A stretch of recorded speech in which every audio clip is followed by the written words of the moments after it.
বন্ধুরা, অনেকদিন পর আবার ব্লগে ফিরলাম। সবাইকে শুভেচ্ছা। আমরা মাউন্ট আবু, যোধপুর আর জয়সলমের গিয়েছিলাম। মাউন্ট আবু আর যোধপুর খুব সুন্দর জায়গা, এগুলো নিয়ে পরে বলবো। আজকে বলি জয়সলমের নিয়ে। যোধপুর থেকে আমরা জয়সলমের গেলাম। আপনারা দেখতে পাচ্ছেন পথের দুধারে রুক্ষ বালুকাময় ভূমি। যত এগিয়ে যাচ্ছি ততই কিন্তু এই বালুকাময় প্রান্তর যেন আরো প্রকট হচ্ছে, অর্থাৎ মরুভূমি শুরু হচ্ছে। আমরা এই মরুপথ ধরে গেলাম জয়সলমের থেকে এগিয়ে এক প্রত্যন্ত মরু গ্রামে। গ্রামটির নাম সাম বা সামধানী। সেখানে খুব ভালো লাগলো কিছু রাজস্থানী অনুষ্ঠান। সন্ধ্যাবেলা হলো, রাজস্থানী গান নাচ, পরে অন্যান্য গান নাচও হলো। আপনারা ভিডিওতে দেখতে পাবেন যে প্রথমে আগুন নিয়ে নাচ হলো এবং তারপর কলসি নিয়ে নাচ, যেটা রাজস্থানী ট্র্যাডিশন। খুব সুন্দর, দুটোই খুব সুন্দর।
পরের দিন সকালে ছিল আমাদের ক্যামেল রাইড। উটের পিঠে চড়ে আমরা গেলাম অনেকটা ডিস্টেন্স। রাজস্থানের থর মরুভূমি, সেটা রাজস্থানের প্রায় 60% জায়গা জুড়ে আছে। মোট মরুভূমিটি 2 লক্ষ বর্গ কিলোমিটার আয়তন প্রায় তার। রাজস্থানে তো আছেই, গুজরাট পাঞ্জাবেও আছে এবং পাকিস্তানেও আছে, তবে বেশিরভাগটাই আছে রাজস্থানে।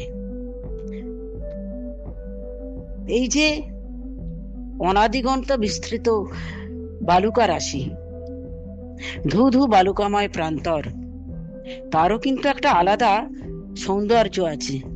এই যে রুক্ষ মায়াময় সৌন্দর্য, তার আকর্ষণ কিন্তু কখনোই উপেক্ষা করা যায় না। উটের পিঠে দুলকুচিলা আমরা চলতে লাগলাম এবং তার সঙ্গে সেই অভিজ্ঞতা উপলব্ধি করতে লাগলাম। এক অনবদ্য অভিজ্ঞতা, অসাধারণ সুন্দর। কোথায় যে হারিয়ে যাচ্ছিলাম।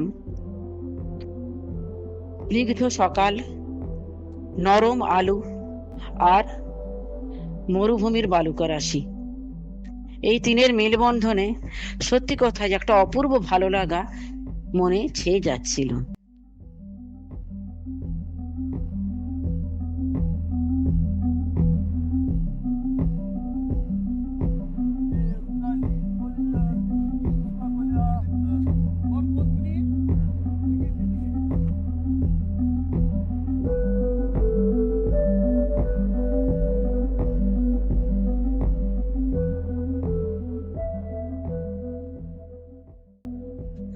এরপর আমরা গেলাম জয়সলমীর শহরে।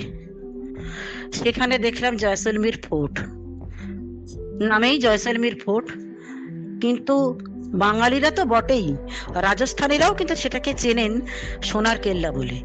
এবং ফোর্টের এক জায়গায় লেখাও আছে হিন্দিতে, সোনার কিল্লা। এবং সেখানে যেতে যেতে যে এজেন্টরা থাকেন আর কি, গাইডরা থাকেন, তারা কিন্তু আমাদের ঘিরে ধরেছিলেন, যদিও আমরা নিইনি, কিন্তু তারা সবাই বলছেন যে ফোটে সবকিছু দেখিয়ে দেবো, রাজার বাড়ি, রানীর বাড়ি, মুকুল বাড়ি, আহ, ফেলুদা তোপছে জটায়ু কোথায় শুটিং হয়েছিল দেখিয়ে দেবো। আবার অত্যন্ত গর্বিত বোধ করলাম। প্রায় 50 বছর আগে হয়েছিল সোনার কেল্লা সিনেমাটি, কিন্তু সত্যজিৎ রায়ের সেই অমর সিনেমা আজও অমর হয়ে আছে রাজস্থানের বুকে বাঙালির জয় পতাকা উড়িয়ে। এটা দেখে সত্যিই খুব ভালো লাগলো।